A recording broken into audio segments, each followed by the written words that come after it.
किसी पूर्व जन्म का कोई पुण्य है कि आज मैं संतों की सभा में आ गया। मैं तो राजनीतिक कार्यकर्ता हूँ, मैंने तो इस जन्म में कोई ऐसा अच्छा काम किया नहीं कि मुझे आप जैसे महान विद्वान, आध्यात्मिक, पीताम्बरी ऐसे भाई बहनों के मध्य अपनी बात रखने का अवसर मिल सके। सच मानिए, आज मैं लगभग पिछले 20 वर्षों में लगता है कई हजार भाषण दिए होंगे, पर मैं समझता हूं ये मेरे जीवन की सर्वश्रेष्ठ सभा में आज मैं मौजूद हूं। इसलिए मैं आप सबके चरणों में प्रणाम करता हूं, परम पूज्य गुरुदेव के पावन चरणों में प्रणाम करता हूं, वंदनीया मां के चरणों में दंडवत प्रणाम करता हूं। हम सबकी अधिष्ठात्री मां गायत्री का वरदहस्त हमारे ऊपर है। साथियों, बंधुओं, परम पूज्य दीपांकर जी महाराज के बाद में मुझे बोलने के लिए बुलाया गया, तो मैं इसका औचित्य समझ नहीं पा रहा हूं। संतों के बाद में कोई नेता बोले इसका कोई मतलब भी नहीं है, परंतु मुझे ऐसा लगता है कि जैसे कि एक आदेश के बाद में अनुपालना में मुझे बोलने का अवसर मिल रहा है, इसलिए मैं अपनी कुछ बात निवेदित करना चाहता हूं। प्रिय साथियों, बंधुओं, हम सभी राष्ट्र के जागरण में युवाओं के योगदान पर चर्चा करने यहां पर आए हैं। मैं सबसे पहले याद करना चाहता हूं युवाओं के प्रेरणा स्रोत स्वामी विवेकानंद जी को। युवा क्या करता है? युवा लीग को तोड़ता है। स्वामी विवेकानंद जी ने जिस समय शिकागो की यात्रा की, उस समय साधु सन्यासियों के लिए बड़ी मुश्किलें थी। वो हवाई यात्रा नहीं कर सकते थे, समुद्री यात्रा नहीं कर सकते थे, विदेश नहीं जा सकते थे, भारत की धरती को नहीं त्याग सकते थे। उन परिस्थितियों में विश्व धर्म सभा में वो गए, साधु संतों के प्रतिकार करने के बाद भी गए। वहां जाकर उन्होंने अपनी बात रखी और विश्व धर्म के पटल पर जब उन्होंने बोलना प्रारंभ करा, तो विश्व के सारे बड़े से बड़े सन्यासी, विश्व के सभी धर्मों के बड़े से बड़े व्याख्यानकर्ता जिस सभा में मौजूद थे, जो वर्ल्ड की सबसे बड़ी धर्म की काउंसिल उस समय शिकागो में हो रही थी, सभी ने बोला लेडीज एंड जेंटलमैन, और स्वामी विवेकानंद जी ने भाइयों बहनों नहीं बोला, बहनों एवं भाइयों बोला। और यहां उन्होंने सिद्ध करके दिखा दिया कि भारत के अंदर एक आंखों के पास है, एक आंखों से दूर, और बेटा हीरा होता है, बेटी कोहिनूर। माने बेटी क्या है? बेटी क्या है? बेटी प्रथम है, बेटी पहले है, बेटी पूज्या है। पूरे विश्व में तो बेटी को माना ही नहीं जाता। आदम हव्वा की संस्कृति में तो नारी का अस्तित्व ही नहीं है। और वहां से स्वामी विवेकानंद जी ने जब बहनों भाइयों बोलना चालू करा, और उसके बाद में जब उन्होंने कहा कि मैं उस विश्व से, उस जगत से आता हूं जिसको आप जादू टोने वाला समझते हो, जिसको आप छोटा समझते हो, जिसको आप नीचा समझते हो, परंतु मैं जिस भारत से आता हूं, उस भारत में यह कहा जाता है कि सारे धर्म जितने भी हैं, सब धर्म श्रेष्ठ हैं, सब धर्म ईश्वर की ओर ले जाते हैं। आप लोग सब ने कहा कि मेरा धर्म ही ठीक है, मेरा धर्म ही ठीक है, मेरी बात ही ठीक है, परंतु मेरा सनातन कहता है तुम भी ठीक हो और हम भी ठीक हैं। ये ही बात से भी बात की ओर ले जाने का, सर्व समन्वय की ओर ले जाने का यदि कोई काम करता है तो सनातन धर्म करता है। और इसीलिए उन्होंने अपनी पूरी बात को रखने के बाद में और दिल जीत लिया लोगों का। उनको समय एक्स्ट्रा मिला, वो बोले, उनके व्याख्यान हुए, जगह जगह वो गए। पूरे अमेरिका के प्रवास में उनसे किसी ने कहा कि आप हमें दीक्षित कर लीजिए सनातन धर्म में। उन्होंने कहा अभी आप क्या हो? बोले अभी मैं क्रिश्चियन हूं। बोले you become a perfect Christian will be equal to you are a Hindu, you are a Sanatani. सब एक ही है, मुझे नहीं बदलना। होकर स्वतंत्र कब चाहा है, करना मैंने जग को गुलाम, मैंने तो सदा सिखलाया है, करना अपने मन को गुलाम। गोपाल राम के नामों पर कब मैंने अत्याचार किए, कब दुनिया को हिंदू करने घर घर में नरसंहार किए। कोई बताए काबुल में, कोई बताए काबुल में, ललकार कर कह रहे हैं, कोई बताए काबुल में जाकर कितनी मस्जिद तोड़ी। भूभाग नहीं, शत शत मानव हृदय जीतने का निश्चय, हिंदू तन मन हिंदू जीवन, रग रग हिंदू मेरा परिचय। स्वामी विवेकानंद जी वहां ललकारते हैं, और उसके बाद में अटल जी शब्दों में यहां पर लिखते हैं, रग रग हिंदू मेरा परिचय। हमने तो किसी को बदलने के लिए नहीं कहा, हमने तो किसी पर दबाव नहीं डाला, हमने तो किसी को नहीं पीटा। हमारी हजारों साल की परंपरा के अंदर हमारे किसी राजा ने राज्य विस्तार करने के लिए किसी माता बहन का अपमान नहीं किया, कभी कोई युद्ध नहीं किया, कभी कोई रक्तपात नहीं किया। परंतु साथियों, आज की परिस्थिति में हमें खुले मन से समझने की आवश्यकता है। मेरे भाई बैठे हैं, मेरे बहन बैठे हैं, मैं संकेत पूर्वक केवल 2-3 बातें निवेदित करना चाहता हूं। स्वामी विवेकानंद जी से मिलने उस समय की एक बहुत सुंदर युवती आई, और वो सुंदर युवती आकर कहती है कि मैं आपसे अकेले में मिलना चाहती हूं। तो कहते हैं देवी यहीं मिल लीजिए। बोले नहीं, आप समझ नहीं रहे हैं, आप समझ नहीं रहे हैं। अच्छा, समझ तो सब रहे थे, लेकिन साधु है ना, तो साधु की मर्यादा होती है। उन्होंने कहा देवी मुझे अब यही बात कर लीजिए। बोले नहीं, मैं आपसे एकांत में मिलना चाहती हूँ। एकांत में वो मिली, बोली आप मुझे बहुत अच्छे लग रहे हैं। तो बोले देवी आप भी बहुत अच्छी हैं। बोले नहीं, आप मुझे बहुत ही अच्छे लग रहे हैं। बोले आप भी मुझे बहुत ही अच्छी लग रही हैं। बोले मैं आपसे प्रेम करती हूँ। विवेकानंद जी बोले मैं भी आपसे बहुत प्रेम करता हूँ। तो वो बोली ये समझ नहीं पाएंगे, सीधे सीधे कहना पड़ेगा। बोले मैं चाहती हूँ कि मुझे आप जैसा पुत्र मिले। वो कहते हैं कि आप एक बात बताओ देवी, आप मेरे साथ विवाह करने के बाद में पुत्र का जन्म होगा, और कितने वर्षों के बाद में मेरे जैसा बनेगा। आप एक काम करो, पला पला पुत्र मिल जाता है, आप मुझे बेटा मान लो, मैं आपको मां मान लेता हूं, लो मिल गया पुत्र। ये भारतीय संस्कृति कह रही है, ये मेरा साधु कह रहा है, मेरा सनातन कह रहा है। मात्रवत परावदेशु परद्रव्येषु लोष्टवत, किसी दूसरे का पैसा मेरे लिए मिट्टी का ढेला है, और दूसरे की मां बहन, दूसरे की नारी। पूरे संसार के अंदर विवेकानंद जी कहते हैं, उद्घोष करते हैं कि पूरे विश्व के अंदर सब धर्मों में क्या अंतर है।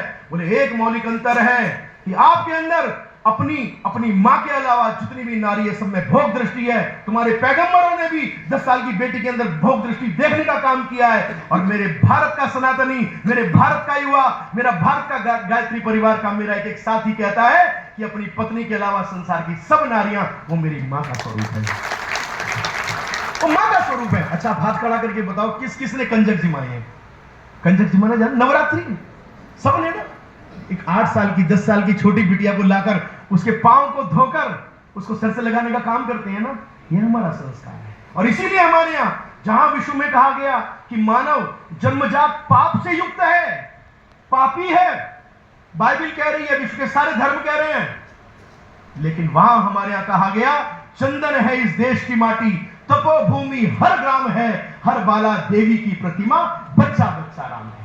हमारे यहां राम का स्वरूप, देवी का स्वरूप बच्चों में देखा गया, और उनको वहां तक बनाने के लिए साथियों, जो हमारे ग्रंथ है, जो हमारा विज्ञान है, जो हमारा अध्यात्म है, जो हमारी गायत्री है, जो हमारी साधना है, जो हमारा अनुशासन है जीवन का, उसमें 24 कैरेट हमें चलना है जी। तुम्हें 24 कैरेट चलना है। मैं व्याख्यान देने के लिए कह रहा हूं दीपांकर जी के सामने या आदरणीय दुबे जी, परमानंद जी के सामने, ऐसा नहीं है। मेरी मां 2006 में मेयर बन गई, और मुझसे किन्हीं को बुलाना है ऊपर, किन्हीं को ऊपर बुलाना है, आमंत्रित करना है। अच्छा, 2006 में मेरी माता जी को मेयर बनने का सौभाग्य मिला, और 2006 से 2012 तक वो गाजियाबाद की मेयर रही। उनका नाम था स्वर्गीय दमयंती गोयल। वो परम पूज्य गुरुदेव के से जुड़ी हुई थी, बड़ा श्रद्धा रखती थी पूरे संस्थान के प्रति, और उन संस्कारों के साथ हम बढ़ने का काम कर रहे थे। साथियों, मैं आपको एक राजनीतिक जीवन में अपनी एक बात बताना चाह रहा हूं। 2006 से 2012 तक उनका कार्यकाल रहा, लगभग 65 महीने का कार्यकाल। तो मुझसे मेरे अधिकारियों ने कहा कि तुम्हारी, महाराज जी मैं आपको निवेदित कर रहा हूं, मेरे अधिकारियों ने कहा कि तुम्हारी मां मेयर बनी है, तुम नहीं बने हो, मुझे क्या करना है? बोले नगर निगम से जरा दूरी रखना, कम जाना नगर निगम में। ठीक है जी। जब ठेकेदारों से कम मिलना हो, जरा बिगाड़ते हैं। ठीक है जी। और क्या करना होगा? कोशिश करना मंचों पर कम जाओ। साथियों, 65 महीने मेयर रही, मैं नगर निगम के गेट में नहीं घुसा, लाल बत्ती की गाड़ी में नहीं बैठा, और घर में कोई एक बेईमानी का पैसा आना गौमांस खाने के बराबर से। ये जो जीवन है ना, ये जीवन ये ऐसे नहीं चलता है। साथियों, मैं कई बार सोचता था कि प्रभु ने मेरे से इतना करा लिया, मुझे क्या मिला। कई बार मन में आपके भी आता होगा, लेकिन साथियों मैं आपको बताना चाहता हूं, मेरा बेटा जब लेट बोलना प्रारंभ किया, उसने शादी के मेरे 5 साल बाद उसका जन्म हुआ, और उसने बोलना चालू किया लगभग 3 साल की उम्र में। पहली बार जब वो बोला तो उसने पूरी हनुमान चालीसा सुनाई कंठा, और 12 वर्ष की उम्र तक उसने प्रतिदिन एक श्लोक याद करना गीता का, 12 वर्ष की उम्र जब उसकी विजयादशमी की हुई, उस दिन उसने 700 श्लोक गीता के कंठाग्र आंख बंद करके सुनाए। क्या सूक्ष्म सत्ताएं देती नहीं है? वो हमें देखती नहीं है? क्या उन्हें पता नहीं है? अरे वो हमारे बाप हैं, बाप के भी बाप हैं, उन्हें सब पता है। लेकिन हमें अपने जीवन को किस तरह ले जाना, किस तरफ ले जाना। आज की जैनजी यहां पर बैठी है। परम पूज्य सरसंघ चालक जी मोहन भागवत जी ने भी 4 दिन पहले कहा कि जो आज का युवा है उसको डांट नहीं सकते आप, फटकार नहीं सकते आप। अच्छा, हमारे ऊपर तो बढ़िया डंडे और खाना बनाने से बेलन चल जाता था, झाड़ू पोछा माता जी कर रही थी, झाड़ू चल जाती थी। और आजकल की जैनजी है उनको आप, अभी मेरी बेटी दिन रोने लगी, तो उसकी माँ ने पूछा क्या बात हुई? बोले पापा ने घूर के देखा मुझे। बताइए साहब, ये भी एक अपराध है। तो हम तो अपने बड़ों से भी पिटे और बच्चों से भी डर लगता है। लेकिन मैं फिर भी एक बात कहना चाहता हूं, ये जो बच्चे हैं हमारी जान है, ये हमारे प्राण है, ये हमारा जीवन है, ये उगता हुआ सूर्य है। इनमें हमसे ज्यादा शक्ति है। इनको हमें आगे बढ़ाने के लिए क्या करना है? तर्क के द्वारा। महाराज जी ने बहुत सुंदर भी विषय रखा। 108 की संख्या कहां से आती है? तो सूर्य की दूरी, यहां हमारे ग्रह से सूर्य की दूरी और सूर्य का डायमीटर निकाल लो, उनको डिवाइड करो तो 108 निकल कर आ जाएगा। आप ये देखिए कि हम ओंकार का नाद करते हैं पूरे संसार में। अब ये मैं नहीं कह रहा हूं, ये नासा कह रही है कि ये जो गायत्री मंत्र और ओंकार का नाद है, पूरे संसार में एक नाद ऐसा है कि हमारे ब्रेन में अल्फा रेस बढ़ा देता है, जिससे हमारे को प्रसन्नता का अनुभव होता है, हमारी मेमोरी बढ़ती है, हमारी ज्ञान बढ़ता है, हमारा शक्ति बढ़ती है। मैं कह रहा हूं, ये नासा कह रही है। अभी पिछले दिनों एक नोबेल प्राइज मिला महाराज जी। नोबेल प्राइज वो मिला, करोड़ों रुपए का नोबेल प्राइज। उसमें उन्होंने विशेष बात बताई। वो बात उन्होंने ये बताई कि वैज्ञानिकों ने रिसर्च करके कहा, यदि आप 12 दिन के बाद एक दिन निराहार रह लेते हो, जापान के वैज्ञानिक थे, 12 दिन भोजन करो और एक दिन निराहार रहो, खाना मत खाओ, तो आपको जीवन में कैंसर नहीं होगा।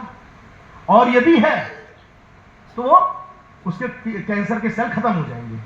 तो हमने कहा कि आप एक काम करो, यहाँ इतने सारे गायत्री परिवार के लोग बैठे हैं, इनको पंचांग देखना आता है, 11 रुपए दो, पंडित जी को पांव छुओ, देखकर बता देंगे एकादशी कब। और पंडित जी कहेंगे भैया एकादशी को खाना मत खाना।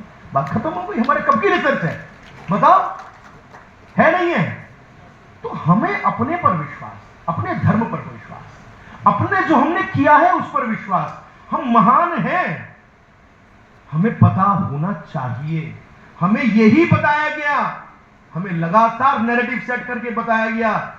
फिल्म का नाम रख दिया गया हवस का पुजारी। अच्छा, हवस का मौलाना क्यों नहीं हो? क्यों आप बताएं? हवस का मौलाना नहीं होता। हमारे साधु संतों को अपमानित करने के लिए नया शब्द रचा गया, भगवा आतंकवाद। भगवा को मिटाएंगे, भगवा को मिटाएंगे।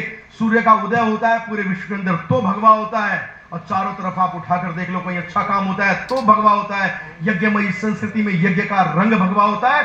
प्राण जाते हैं तो आत्मा परमात्मा का मिलन जो होता है वो भगवा होता है। साथियों, भगवा को कहां से मिटा दोगे? कहां से मिटा दोगे? कभी थे अकेले, कभी थे अकेले, हुए आज इतने, नहीं तब डरे तो भला अब डरेंगे।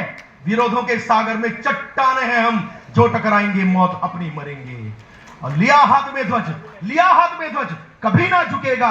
कदम बढ़ रहा है, निरंतर बढ़ेगा, न सूरज के सम्मुख अंधेरा टिकेगा। अमर हैं सभी हम, निडर हैं सभी हम, सर पर हमारे वरद हस्त करता ये भगवा हमारा, गगन में लहरता ये भगवा हमारा। भगवा चारों तरफ गगन में लहर रहा है, इसको मिटाने का आप काम करोगे? कैसे करोगे? और इसीलिए साथियों, आप वो दिन याद कीजिए 2014 में भारत मां के सच्चे सपूत जिसका अपमान किया गया, जिसको अमेरिका में भी कहा गया कि नहीं, अमेरिका में नहीं आने दिया जाएगा, इसके हाथ तो जाति विशेष, धर्म विशेष के हत्या से जुड़े हुए हैं, खून से रंगे हुए हैं। और उस व्यक्ति ने, जब वो पूरे विश्व का सबसे बड़े लोकतंत्र का प्रधानमंत्री बनता है, अमेरिका नहीं जाता सबसे पहले। गुरुजी, अमेरिका नहीं जाते, वो रूस नहीं जाते, चाइना नहीं जाते, वो कहां जाते हैं? विश्व का एकमात्र हिंदू राष्ट्र नेपाल 5100 किलो का चंदन लेकर बाबा पशुपतिनाथ के दर्शन करते हैं, और स्वामी जी की तरह भगवा कपड़े पहनकर, गले में रुद्राक्ष की माला डालकर वो दिखा देते हैं कि भगवान सन्यासी अब भारत पर आ गया है, आ गया है भगवान सन्यासी राज करने के लिए। और इसीलिए आप देखिए चारों तरफ वातावरण, वो धारा 370 हो, वो भगवान राम मंदिर का क्या परिस्थितियां थी आपके सामने। हमारे बड़े बुजुर्गों ने क्या नहीं सहा, आप मुझे बताइए कि बाबर जब भारत के अंदर आया होगा, उसको मस्जिद बनाने से किसने रोका? हमने कभी किसी मस्जिद का अपमान नहीं किया। लेकिन वो क्या चाहता था? बाबर चाहता था कि इनकी श्रद्धा का केंद्र बिंदु कहां है? हमारी श्रद्धा का केंद्र बिंदु है भगवान श्री राम। भगवान श्री राम का जन्म स्थान यदि आकर कहां बाबर, कहां से आया वो और कहां उसने कहां अयोध्या? उसने उनके जन्म स्थान को अपमानित कर कर, तोड़कर, हिंदू समाज के सिर पर पांव रखकर उसने हम सबको पददलित करने का काम किया। एक बुजुर्ग का जब जीवन समाप्त होने को होता था तो वो बुजुर्ग कहता था कि मैं प्राण छोड़ रहा हूं। उसके बच्चे पूछते थे कि बताइए दादाजी, बताइए पिताजी, आपको क्या कहना है? तो बोलते थे, पिताजी बोलते थे उनके कि बेटा, मैंने जीवन के अंदर सिर पर पगड़ी नहीं बांधी, मैंने मीठा नहीं खाया, पांव में चप्पल नहीं पहनी। यदि भगवान श्री राम का मंदिर बना सको तो ठीक है, ना बना सको तो ये सारी जीवन ये प्रतिज्ञा निभाना और अगली पीढ़ी को कहकर जाना, ये 29वीं पीढ़ी बैठी है जो सर पर पगड़ी बांध रही है, पांव में चप्पल पहनकर और भगवान श्री राम का मंदिर देख रही है अपने सामने। ये वो पीढ़ी बैठी है साथ में। और इसीलिए हम सुधरेंगे, जग सुधरेगा, हम बदलेंगे, युग बदलेगा। हम सबको एक ऐसा बनकर दिखाना है कि नौजवानों के लिए हम प्रेरणा स्रोत बने। आज पूरे विश्व के अंदर जो भगवा संस्कृति दिखाई दे रही है, इसके प्रति हमें और आकर्षित भाव से, और शक्तिशाली होकर, और संकल्पबद्ध होकर जो बड़ों ने हमको दिया उस अनुशासन को अपने जीवन में उतारकर हम आगे बढ़ें। आज आप सभी, मुझे बताया गया एनसीआर से लेकर और बहुत दूर दूर तक सभी लोग आए हैं। एक एक व्यक्ति अपने आप में विद्वान है, एक एक व्यक्ति अपने आप में, मैं जो चेहरे देख रहा हूं सब ओज से परिपूर्ण हैं, सभी प्रज्ञावान हैं। आप ये समझ लीजिएगा, जो कुछ मैंने कहा, जो आपसे सीखा, मां गंगा की पूजा गंगा जल से ही मैंने की है। इन्हीं शब्दों के साथ वाणी को विराम देता हूं। बहुत बहुत धन्यवाद। जय हिंद, जय भारत, जय जय श्री राम।